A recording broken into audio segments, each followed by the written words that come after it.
सर्वे भवन्तु सुखिनः, सर्वे सन्तु निरामयाः, सर्वे भद्राणि पश्यन्तु, मा कश्चित् दुःखभाग् भवेत्। नमस्कार। आज 5 जून विश्व पर्यावरण दिवस, संयुक्त राष्ट्र द्वारा घोषित आधिकारिक दिवस।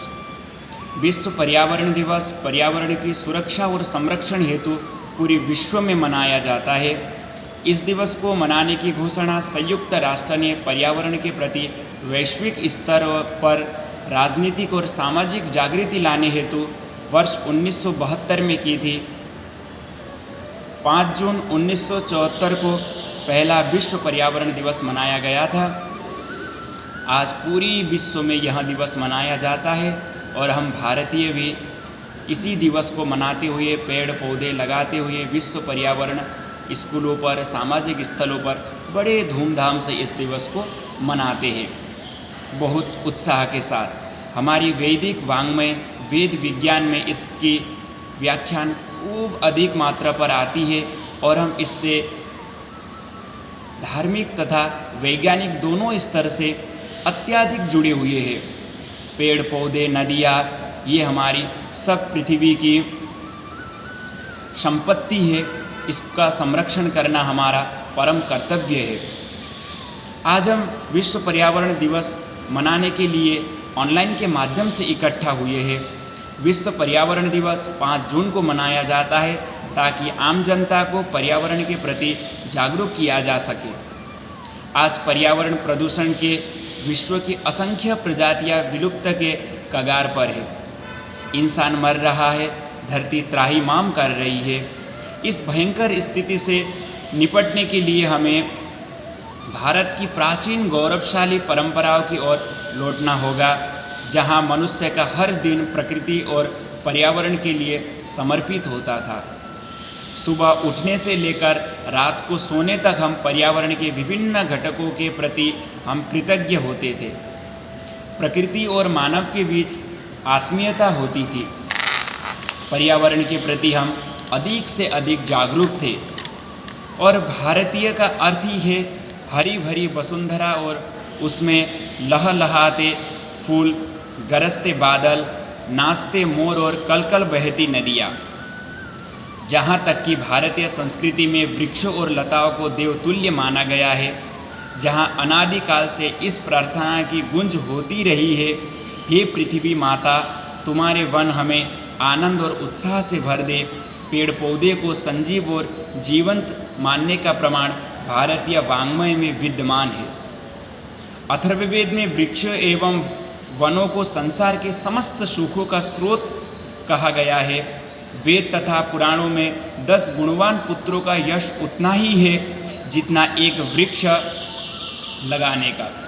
पद्म पुराण में लिखा गया है, जो मनुष्य सड़क के किनारे तथा जलाशय की तट पर एक वृक्ष लगाता है, वह स्वर्ग में उतने ही वर्षों तक फलता फूलता रहता है जितने वर्षों तक यह वृक्ष फलता फूलता है।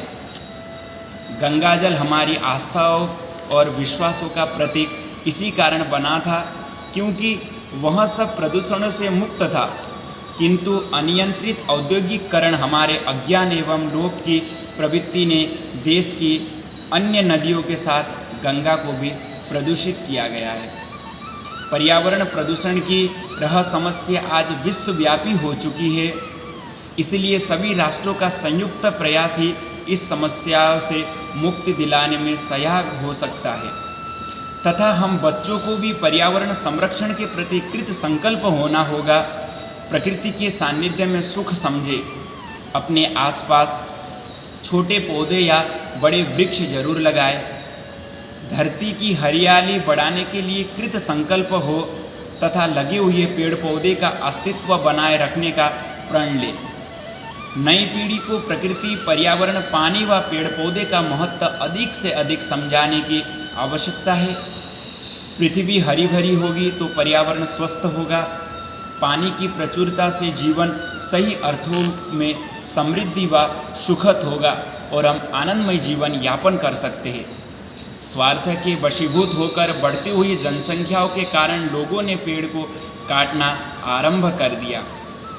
वनों के वन नष्ट हो गए, इससे देश में अनावृष्टि होने लगी, रेगिस्तान बढ़ने लगे, धूल भरी आंधियाँ चलने लगी, वातावरण और पर्यावरण प्रदूषित होने लगा। वेदों में पर्यावरण का वर्णन अनेक स्थानों पर मिलता है। पर्यावरण का अर्थ है पृथ्वी पर विद्यमान जल, वायु, ध्वनि, रेडियोधर्मिता एवं रासायनिक पर्यावरण में जब ये समृद्ध होते हैं तो हमें जीवन एवं निरोगता प्रदान करते हैं। जब ये पर्यावरण के आवश्यक तत्व दूषित हो जाते हैं तो हमारी चिंता का विषय बन जाते हैं। यही पर्यावरण चिंता प्रदूषण का प्रयोग बन गया है। चारों ओर पर्यावरण में विकृति ही प्रदूषण को जन्म देती है। आज हमारा वायुमंडल अत्यधिक प्रदूषित हो चुका है, जिसके कारण मानव का जीवन खतरे में आ गया है। यदि आज भी हम सचेत नहीं रहेंगे, पर्यावरण की सुरक्षा एवं संरक्षण के लिए जागरूक नहीं होंगे, अवश्य हमको इससे बड़ी महामारी संकट से हमको गुजरना पड़ेगा।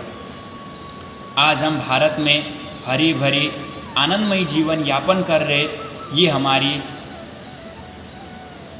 हमारी पुरानी पीढ़ियों का देन है।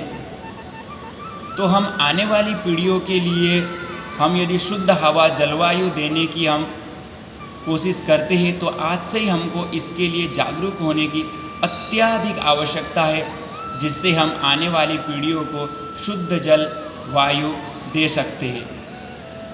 तो हम आज से ही जागरूक हो, पर्यावरण की सुरक्षा एवं संरक्षण के लिए हम प्रतिदिन इसके लिए कम से कम समय हम इसके लिए दें, ताकि हमको शुद्ध हवा, जलवायु मिले और पर्यावरण के संरक्षण हो। बहुत बहुत धन्यवाद।